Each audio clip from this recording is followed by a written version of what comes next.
이스라엘 민족이 어떻게 태동되었는지를 성경을 통해서 알고 있습니다. 하나님의 특별한 작정으로 인해서 갈대아 우르라는 곳에서 살고 있는 아브람이라는 사람, 한 사람을 하나님께서 이끄셔서 가나안 땅으로 인도하게 됩니다. 그리고 아브람의 후손인 야곱에게 이스라엘이라는 이름을 주시고 또 야곱의 후손인 모세에게 율법을 주셔서 그들의 삶이 법 없는 무지한 삶이 되지 않게 하시고 약속하신 땅에서 하나님이 주신 그 율법 가운데에 살아가도록 하셨다. 그리고 그들에게 또 하나 특별한 것은 무엇인가 하면 그들이 하나님께서 그들을 인치셔서 하나님의 자녀로 살게 하셨다. 이것이 이스라엘의 가장 큰 축복이고 그들이 바로 오늘 본문에 등장하는 유대인들입니다. 그러니 유대인들, 이스라엘 민족이 뛰어난 것이 무엇인가요? 하나님의 말씀, 지금 제가 율법이라고 말씀드리는 것은 하나님의 말씀으로 들으시면 됩니다.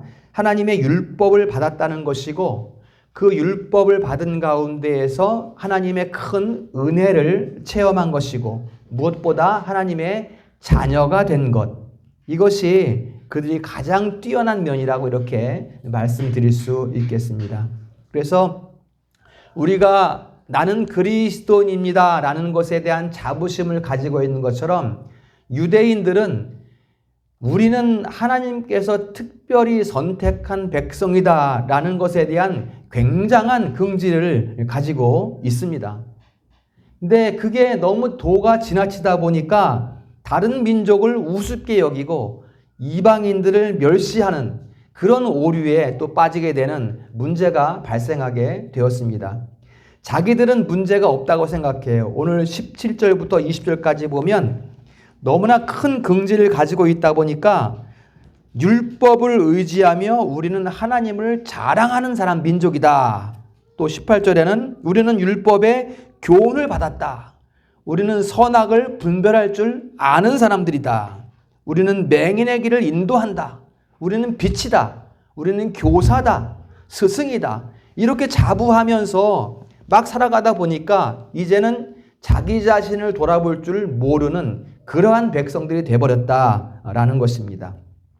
복음서 마태복음 7장에 보면 다른 사람의 눈에 있는 티는 보고 내 눈에 있는 들보는 깨닫지 못하는 행태, 이게 바로 유대인들의 모습이 되었다는 것이죠.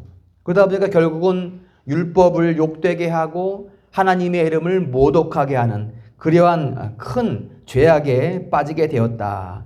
이것을 사도 바울이 지금 경고하고 있는 거예요. 뭐라고 경고합니까? 유대인이라고 불리는 네가 너희들이 그렇게 하면 되겠느냐? 너희들의 신분을 망각해서 되겠느냐?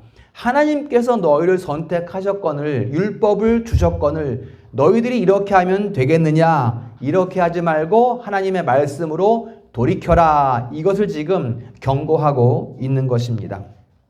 오늘 우리는 하나님께서 뜻하시고 세우신 본래의 유대인, 본래의 이스라엘이 어떤 모습으로 회복되어야 하는지 이것을 우리가 생각을 해보도록 하겠습니다. 그래서 이 시대의 영적인 유대인 이스라엘로 살아가고 있는 우리 그리스도인의 모습을 돌이킬 수 있는 그러한 시간이 될 수 있기를 소망합니다. 첫 번째로 17절 말씀을 봅니다. 유대인이라 불리는 네가 율법을 의지하여 하나님을 자랑하며 그랬어요. 여기서 자랑이라는 것은 소유를 자랑하는 게 아닙니다. 소유가 아니라 세상 기준에서야 뭐 집을 자랑하고 자동차를 자랑하고 또 뭐 재산을 자랑하고 이렇게 되겠지만 성경에서 말하는 자랑은 소유를 말하는 것이 아니에요. 그래서 율법을 의지해서 하나님을 자랑한다라는 것은 유대인만 가진 특권이에요.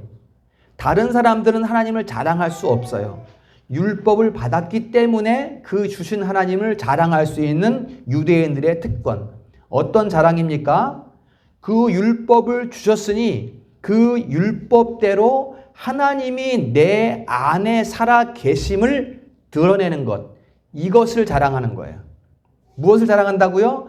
하나님이 내 안에 살아 계심을 드러내는 것, 이것을 자랑하는 것입니다. 율법을 모르는 사람들이야 그냥 자기가 옳다고 생각하는 대로 살아가면 되지만, 유대인에게는 율법을 특별한 걸 주셨단 말이에요, 하나님께서. 그래서 그 율법을 주셔서 그 율법을 가슴에 새기게 하셨으니 그것을 삶으로 드러내면서 하나님을 자랑함, 하나님을 자랑하는 삶, 이게 진정한 유대인의 모습이라는 것입니다. 이렇게 살아가는 모습이 본래의 유대인의 모습이라는 거예요. 그런데 오늘 말씀은 보면 그들의 자랑이 온전치 못하게 되었다, 이것을 지금 지적하고 있는 거예요. 하나님의 율법을 받았으면 하나님을 자랑하고 하나님을 드러내고 하나님의 사랑이 어떠하며 그의 온유함이 어떠한가, 이런 것들을 다 드러내고 자랑해야 될 터인데, 하나님의 이름을 빙자해서 자기를 드러내고 있어요, 유대인들이. 이게 지금 사도 바울이 지적하는 그런 부분입니다. 하나님의 이름을 입에 올리면서 듣기에는 하나님을 자랑하는 것 같은데 마치 내가 그 사랑을 베푸는 사람인 것처럼, 내가 후한 인심을 가지고 하나님 사랑을 증거하는, 전하는 그런 사람인 것처럼 자기 자신을 드러내는 사람들. 우리는 이런 사람들을 신앙인이라고 하지 않고 종교인이라고 부릅니다. 신앙인은 하나님을 모시고 하나님을 자랑하고 하나님을 드러내지만, 종교인은 하나님을 말하면서 결국은 자기를 드러내는 사람입니다. 이것이 신앙인과 종교인의 차이입니다. 야, 나를 봐라. 나 하나님을 섬긴다. 나를 봐라. 내 삶을 봐라. 내가 얼마나 큰 집에 살고 있나? 내가 얼마나 좋은 차를 끌고 있나? 내가 얼마나 높은 자리에 있나? 나를 봐라. 내가 하나님 믿는다. 그러니까 너도 나같이 되려면 하나님 믿어야지. 말은 맞는 것 같지만 결국 누가 드러나고 있어요, 거기에? 하나님이 드러납니까? 사람, 자기 자신이 드러나고 있게 된다라는 것입니다. 여러분, 예레미야 9장 24절 말씀에 보면 다 같이 읽어보겠습니다. 시작. 이것으로 자랑할지니 곧 명철하여 나를 아는 것과 나 여호와는 사랑과 정의와 공의를 땅에 행하는 자인 줄 깨닫는 것이라. 나는 이 일을 기뻐하노라. 여호와의 말씀이니라. 아멘. 무엇을 자랑하라고 해요? 자기를 자랑하는 것이 아니라 여호와를 아는 것. 내가 여호와를 알고 있는 것을 자랑하라는 거예요. 내 것을 자랑하는 것이 아니라. 그 다음에 또 무엇을 자랑해요? 여호와를 깨닫는 것을 자랑하라. 여호와에 대해서 어떤 것을 깨닫는 거예요? 여호와가 사랑과 공평과 정의를 이 땅에 행하시는 분이심을 너가 깨달은 것, 그것을 자랑해라. 결국 뭘 자랑하라는 거예요? 여호와의 이름을 자랑해라. 이것을 지금 말씀하고 있어요, 성경이. 여러분, 지금 우리의 자랑은 무엇입니까, 여러분? 여러분, 장차 무엇을 자랑하고 싶으세요? 여러분, 이것에 대해서 우리가 깊은 묵상이 필요합니다. 내가 무엇을 나타내고 싶은가? 무엇을 드러내고 싶은가? 우리에게 가장 부족한 것이 있다면 이것을 생각할 시간이 없다는 거예요. 너무 바쁘게 살다 보니까 조용히 혼자 하나님과 독대해서 묵상하는 시간이 없어요. 그러다 보니까는 내가 지금 가고 있는 길이 바른 길인지 모르고 그냥 가는 거예요. 지금 내가 살아가는 방법이 하나님의 뜻에 부합한 것인지 심중에 잠잠히 헤아려 볼 시간이 필요하다는 것입니다. 그래야 우리 삶이 하나님이 기뻐하시는 길을 갈 수 있지 않겠습니까? 그래야 여러분들이 영혼의 즐거움을 누릴 수 있게 되는 것입니다. 그 다음 18절 말씀입니다. 율법의 교훈을 받아 하나님의 뜻을 알고 지극히 선한 것을 분간하며 그랬어요. 또 다른 유대인의 뛰어난 점이라고 하면 교훈을 받았다는 거예요. 율법에 있는 교훈을 받았다는 것입니다. 이 교훈에 따라서 유대인들은 하나님의 뜻을 알아요. 그래서 하나님의 뜻을 알므로써 선과 악을 분간할 수 있게 되었습니다. 하나님의 뜻을 알고 선악을 분간하는 사람은 영적인 즐거움이 무엇인가를 알아요. 그래서 비록 삶은 고단하고 피곤할지 모르지만 그 가운데에서도, 그런 고단한 삶 가운데에서도 하나님의 일을 기쁘게 감당할 수 있는 그런 능력과 권세와 지혜를 지니고 있다는 거예요. 그야말로 하나님께서 이 세상에서 가장 고상한 민족, 고상한 사람으로 지었다는 것입니다. 그 유대인들이 그렇다는 거예요. 유대인들이 가장 고상한 민족으로. 여러분, 그들이 유대인이에요. 그러면 여러분, 우리는 이 시대의 영적인 이스라엘, 영적인 유대인들인데 당연히 우리에게도 하나님께서 율법의 교훈을 주셨겠죠. 당연히 우리에게도 하나님의 뜻을 알게 하셨겠죠. 무엇으로 알게 하셨을까요, 여러분? 우리가 주일 예배마다 십계명을 나누어서 우리가 합독하지 않습니까? 왜 이렇게 합독합니까? 그냥 한 번에 다 하지. 왜 또 나눠서 합니까? 이렇게 질문을 할 수 있는데 이유가 있는 거예요. 1계명부터 4계명까지는 하나님 사랑의 계명이야. 내가 하나님 앞에 어떻게 경건해야 하는가, 이것을 아는 계명이 1계명에서 4계명이고 5계명에서 10계명은 이웃사랑의 계명이야. 이웃사랑의 계명. 이웃을 어떻게 사랑하고 정의와 공평과 사랑으로 어떻게 나눌 것인가, 이것이 5계명부터 10계명이에요. 그런데 우리가 먼저 4계명까지 하는 것은 하나님 앞에 경건하게 섬으로써, 우리가 하나님께서 경건하게 선 우리에게 말씀을 주셨을 때 그 말씀을 가지고 우리가 세상에 나가서 이웃사랑을 실천하는 거예요. 그러니까 하나님 앞에 먼저 경건히 서고 그 다음에 말씀을 받고 그 다음에 이웃사랑을 실천하고, 이게 우리가 앞뒤로 나누어서 이렇게 합독을 하고 있는 그러한 이유라는 것입니다. 그러니까 이처럼 우리가 지금 교훈이잖아, 교훈. 우리에게 주신 율법의 교훈. 이 교훈을 주셨고 우리가 알고 있을 뿐만 아니라 우리는 알므로 말미암아 하나님의 뜻을 분별하고 하나님의 뜻대로 살아갈 수 있는 그러한 고상한 백성이다. 우리가 그렇다는 것입니다. 믿으시기를 축복합니다. 여러분들은 하나님께서 이 세상에서 가장 고상하게 지으신, 이 세상에서 가장 뛰어난 하나님의 자녀들이신 것을 믿으시기를 축복합니다. 여러분, 지금 성도님에게 가장 두려운 것은 무엇입니까, 여러분? 우리는 일이 힘들고 일이 피곤한 것이 두려운 것이 아니라 지금 내가 선 곳이 하나님의 뜻 가운데 있는가, 그것을 두려워해야 돼요. 우리는 일이 힘든 것은 능히 우리는 이길 수 있기 때문에, 우리가 두려워하는 것은 지금 내가 행하는 것이, 지금 내가 행하고자 하는 것이 과연 하나님의 뜻인가, 하나님의 뜻인가, 이것이 우리에게 두려운 일이 돼야 돼요. 그것이 두려워지면 우리 인생은 항상 하나님의 뜻을 구하는 삶을 살 수밖에 없게 되는 것입니다. 우리가 어디에서 하나님의 뜻을 찾을 수 있습니까?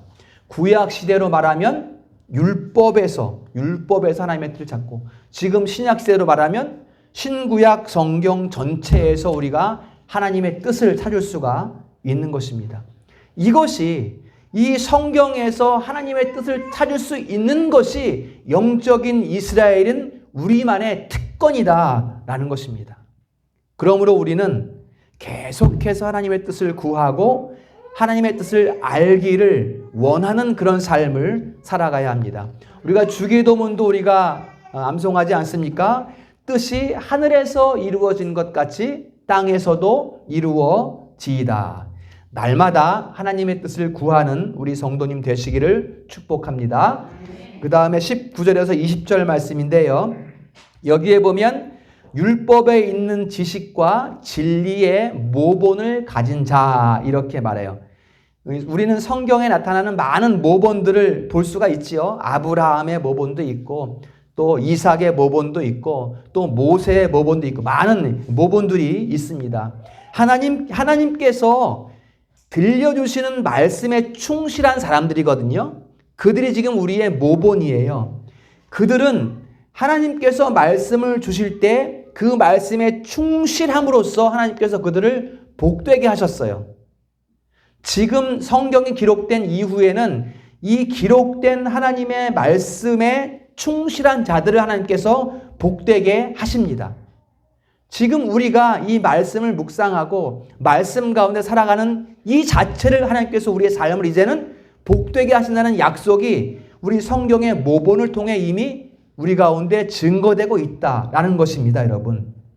그들이 하나님의 말씀에 충실한 자들이 여기에 나타나는 맹인의 인도자가 되고 또 어두움의 빛이 되고, 여러분, 내가 어둠인데 어둠이 빛을 비춰봐야 비춰지겠습니까? 안 되잖아, 그것은. 그렇죠? 그렇지만 하나님의 말씀 앞에서 하나님의 뜻을 구하는 자의 삶을, 충실한 삶을 살아가는 그에게는 맹인의 인도자가 되고 빛이 되고 교사가 되고 선생이 되는 그러한 모본을 다시 쌓을 수 있는 모습이 우리에게 나타나게 된다라는 것을 알게 되는 것입니다. 자, 그러면 우리는 우리 후대에 우리 믿음의 선진들의 모본을 따라 우리가 지금 살아가고 있지 않습니까? 그러면 이제 우리는 우리의 후대에게 모본이 되기 위해서 우리는 무엇을 해야 될까요? 무엇을 해야 될까요? 주야로 하나님의 말씀을 묵상해야 되는 거예요. 말씀에 충실한 삶을 살아가는 자가 되어야 된다는 거예요. 나는 무엇이 능력 있다, 나는 무엇을 소유했다, 권세가 있다, 명예가 있다, 다 뭐가 있다 해도 말씀을 부여잡지 않는다면 그 일은 의미 없는 일이 되고 마는 거예요. 아무 의미 없는 일이 돼요. 내가 지금 땀 흘려서 수고해서 무엇을 이루었다? 그런데 말씀 없이, 하나님과의 교제 없이 내 뜻대로, 내 마음대로, 그것은 죽음 앞에서 반드시 후회거리가 돼요. 그것은 내가 이 땅에서 많은 것을 이뤄놨고 이제 난 죽음에 임박해 있는데 내가 그것을 회상해 보니까 하나님은 없고 나만 있었어. 하나님의 영광이 된 것이 아무것도 없어. 거기에서 회한의 눈물을 흘리지 않겠습니까? 모든 인생이 똑같아요, 여러분. 우리는 지금 무엇을 할 때 반드시 하나님의 말씀을 부여잡고 그 말씀 안에서 기도하면서 그 일을 이루어가야 우리 인생의 끝에서 죽음 앞에서 우리는 기쁨으로 하나님을 바라볼 수 있게 된다라는 것을 말씀을 드리는 것입니다. 아무리 헌신하고 봉사하고 충성한다고 해도 말씀을 깊이 묵상하 없이 한다면 그냥 소리만 나는 꽹과리와 같은 거예요. 아무 의미가 없는, 소득이 없는 꽹과리 소리와 같다는 것입니다. 그러니 우리는 하나님의 말씀을 주야로 새기는 일을 날마다 감당해야 하는 것입니다. 성경을 읽어야 합니다, 여러분. 가까이 해야 돼요. 여러분 집에 성경 다 있잖아요.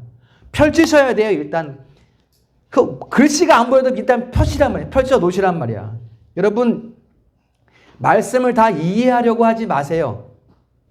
여러분 숲길을 걸어가면 공기가 좋다. 아, 기분 좋다. 그냥 느끼지요. 느끼는 거예요. 숲길을 가면 뭐 키톤치트인가 뭐 나무들이 뿜어내서 우리를 상쾌하게 한다는 걸 알아요. 실제로 우리는 숲길을 걸어가면 마음이 상쾌해져요. 그렇지만 저 나무가 이산화탄소를 얼만큼 흡수하고 또 뭐 산소를 얼만큼 배출해서 과학적으로 다 우리가 다 알고 갑니까? 그렇지 않잖아요. 그냥 가는 거예요. 유익한 걸 아니까. 말씀도 그렇답니다. 말씀도 여러분. 성경을 이해해서 과학적으로 분석해서 알아서 말씀의 산책을 하는 것이 아니라 그냥 말씀의 숲길을 걸어가라는 것입니다. 그것을 누리자는 거예요. 말씀이 나에게 어떻게 이렇게 저렇게 해서 유익함을 주는가, 이건 몰라도 돼요. 그냥 말씀 길을 산책하면 유익한 거예요. 우리의 영이 회복되는 거예요. 회복되게 하십니다. 하나님께서 믿으시기를 축복합니다. 특히 주일에 선포되는 말씀, 여러분들 이렇게 공동체로 모이게 왜 이렇게 하시겠습니까? 주일에 말씀이 귀하기 때문이에요. 말씀이 귀하기 때문이에요. 주일에 들리는 말씀, 선포되는 그 말씀이 나에게 하는 말씀이 어떤 것인가를 들을 수 있어야 돼요. 오늘 이 말씀이 나에게 무엇을 말씀하는가, 이걸 우리가 들을 수 있어야 됩니다. 다른 생각에 빠져서 그냥 무의미하게 듣고 버리는 말씀이라면 들으나 마나 아니겠습니까? 나오셨으면 들어야 되고, 들었으면 뭔가 말씀하시는 것을 깨닫고 삶에 적용하는 이러한 수고가 우리에게 필요하다는 것입니다. 그래서 우리를 공동체로 예배자로 모이게 하시는 것입니다. 말씀의 귀를 닫고 있는 사람과 조금이라도 말씀의 귀를 열고 또 듣고 말씀을 챙기는 사람은 이 두 부류의 영적인 깊이는 하늘과 땅 차이일 것입니다. 따라서 우리는 율법의 교훈을 받고 그 교훈 가운데 즐거워하고 그 교훈이 이끄는 대로 나아가는 그러한 삶의 그러한 동력을 얻을 수 있어야 하겠습니다. 그런데 유대인들이 이것을 안 한 거예요. 하나님께서 주신 고상함을 내팽개친 거예요, 유대인들이. 그러면서 말씀대로 살지 않으니 그들의 삶이 어떻게 되었습니까? 그것이 이제 21절부터 24절에 나타나게 됩니다. 유대인들의 삶이 어떻게 되었는가? 하나님께서 주신 고상함을 내팽개치고 내가 옳다고 생각하는 살아가다 보니까 그들의 삶이 어떻게 되었는가? 첫째로, 다른 사람은 가르치는데 자기는 안 가르쳐요. 이게 하나님의 말씀을 버린 자들의 모습이에요. 그리스도인의 가장 큰 모순이 여기에 있습니다, 여러분. 나는 꽃밭에 들어가서 꽃을 짓밟고 있어. 그런데 너희들은 들어오지 마. 이게 말이 먹히겠어요? 아무도 안 들어요, 그 사람 말은. 이게 그리스도인, 이 시대의 그리스도인이 가진 가장 큰 모순이라는 거예요. 나는 말씀대로 살지 않으면서 예수 믿으세요, 예수 믿으세요 하면 누가 예수 믿겠어요? 내가 먼저 말씀대로 살아야지. 내 삶이 먼저 모본이 돼야지. 우리 믿음의 조상들은 다 삶으로 했어, 삶으로. 입으로 하는 것이 아니라 삶으로 했단 말이에요. 유대인들이 바로 그런 모습을 가지고 있어요. 우리는 나를 먼저 가르쳐야 합니다. 우리 부모님들도 자녀들을 교육하기 전에 나를 먼저 가르쳐야 돼요. 내가 가르침 받은 것으로 자녀들을 교육할 수 있어야 합니다.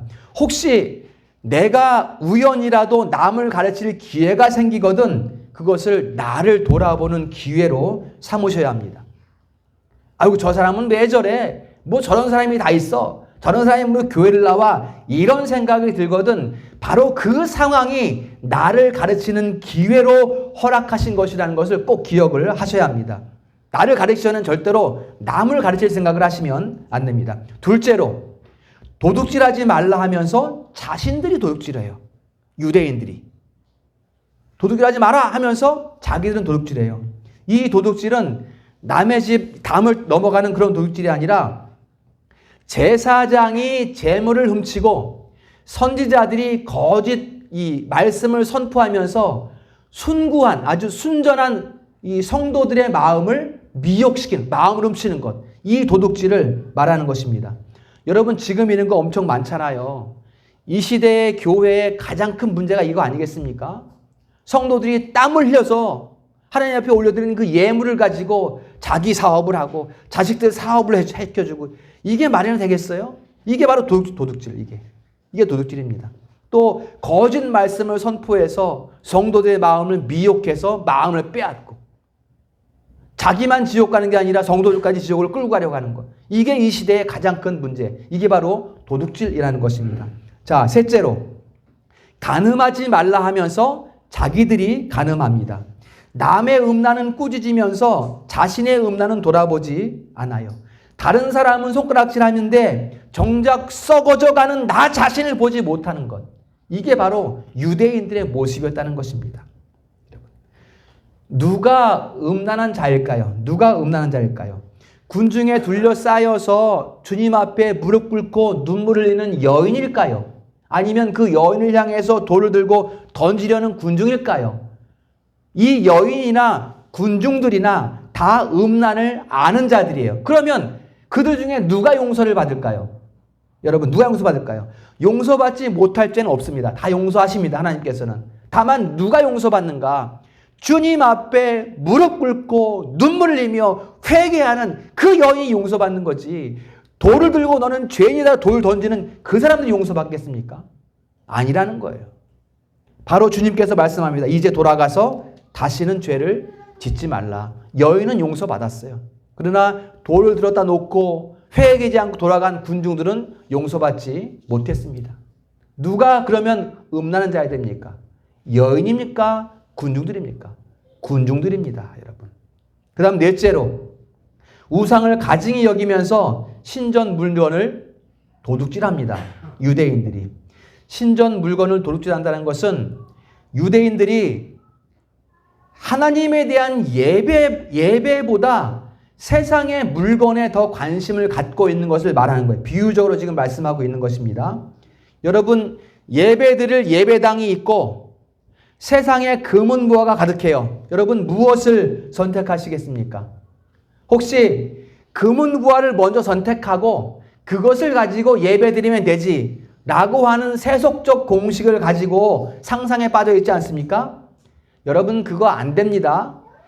예배드릴 수 있는 예배당이 있고 금은보화가 있을 때 선택하는 것이 여러분들의 생명을 결정하는 거예요. 살 사람인가 죽을 사람인가 결정하는 거예요. 당연히 우리 거듭난 영적인 유대인들, 우리들은 예배당을 선택해야 돼요. 예배 드릴 걸 선택해야 돼요. 세상 거를 선택해서는 안 된다라는 것입니다. 자, 이렇게 유대인이라고 불리는 자가, 율법의 교훈을 아는 자들이, 또 선을 분별할 줄 아는 자들이 하나님 뜻대로 살지 않을 때 어떤 일이 일어나게 됩니까?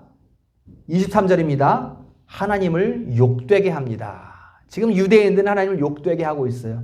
그 다음에 24절에 어떻게 됩니까? 하나님의 이름이 세상에서 모독을 당하게 했다. 모독을 당하게 했다. 이 세상에도 없는 민족을 택하셔서 세우셔서 거룩하게 하셔서 하나님의 뜻을 분별하게 하셔서 고상하게 하셔서 다 하셨는데 정작 그들은 하나님을 버리고 하나님의 이름이 세상에서 모독을 받게 했다. 여러분, 이게 유대인들만의 모습일까요? 이 시대를 살아가는 영적인 유대인인 이스라엘인, 영적인 이스라엘인 우리들의 모습일까요, 여러분? 여러분, 이거 우리가 생각해 봐야 됩니다. 하나님께서 유대인들에게 율법을 주셔서 그 율법 안에서 하나님의 뜻을 알게 하시고 그 뜻대로 행하게 하셨다면 지금 우리에게는 성령의 역사로 말미암아 하나님의 말씀을 우리 입에 먹여주셨어요. 그 우리 입에 먹으신 그 말씀이 완전히 우리 것이 되게 하셨어요. 그러면 과연 우리의 삶이 어떻게 돼야 되는가? 어떻게 돼야 되는가? 내가 무엇을 해야 되는가? 그러면 그 율법, 하나님의 고상한 말씀을 먹여주셔서 고상한 삶을 살아갈 수 있는 자녀로 삼아주셨으니 나는 무엇을 해야 될까? 그러면 무엇을 하며 살아야 될까? 여러분, 숲길을 걸으면 건강해진다는 것을 알면서 눈에 보이는 그 숲길은 걸어가지만 눈에 보이지 않는 말씀을 따라 걷는 영적인 산책은 왜 하지 않느냐는 거예요. 왜 하지 않느냐는 거예요. 말씀의 숲길을 걸으면 내 영이 건강해지고 내 생명력이 힘을 얻는다는 것을 왜 기억하지 못하는가? 이것을 우리가 꼭 기억을 해야 됩니다. 하나님의 말씀이 얼마나 소중한 것인가, 지금 나에게 얼마나 소중하다는 것을 꼭 기억을 하셔야 합니다. 성도 여러분, 좌우의 날선 검과 같이 살아 역사하시는 말씀을 붙드시기를 축복합니다. 그냥 말씀 앞에 앉으시면 하나님께서 깨닫게 하십니다. 우리를 자라가게 하셔요. 자라가는 것이 우리는 보이진 않아요. 그렇지만 반드시 우리를 자라가게 하십니다. 여러분, 우리 교회 3년 동안 여러분들의 모습이 그걸 증거하고 있지 않습니까? 말씀을 듣고 말씀을 읽고 묵상하면서 우리가 어떻게 나도 모르는 사이에 자라가고 있다는 것을 우리가 스스로 느끼고 있지 않습니까? 바로 그게 하나님이 하시는 일이에요. 그냥 말씀 앞에 서면 되는 거예요. 하나님께 맡겨드리지 못하고 자꾸만 내 이성을 발동시키면 인생에는 먹구름이 끼게 되어 있습니다. 이것을 꼭 기억하시기를 바랍니다. 우리 성도님은 하나님의 말씀 가운데에서 진정한 이스라엘의 복을 누릴 수 있기를 주님의 이름으로 축원합니다. 결론하겠습니다. 유대인들은 하나님의 율법을 받았고 특별한 백성들로 선택받았습니다. 그러나 그들이 하나님의 뜻을 저버렸을 때에는 세상에서 하나님의 이름을 모독받게 했다. 모독을 당하시게 했다라는 것을 기억을 하셔야 됩니다. 그래서 여러분, 우리는 이 시대의 영적인 이스라엘이기 때문에 지금 우리 삶은 하나님의 이름이 모독당하게 하는데 동참하고 있는 것은 아닌가 잘 돌아보시기 바랍니다. 그래서 우리의 삶을 이제는 돌이키고 오직 하나님의 뜻을 구하고 오직 하나님의 뜻대로 살아갈 것을 결단하는 우리 성도들 될 수 있기를 주님의 이름으로 축원합니다.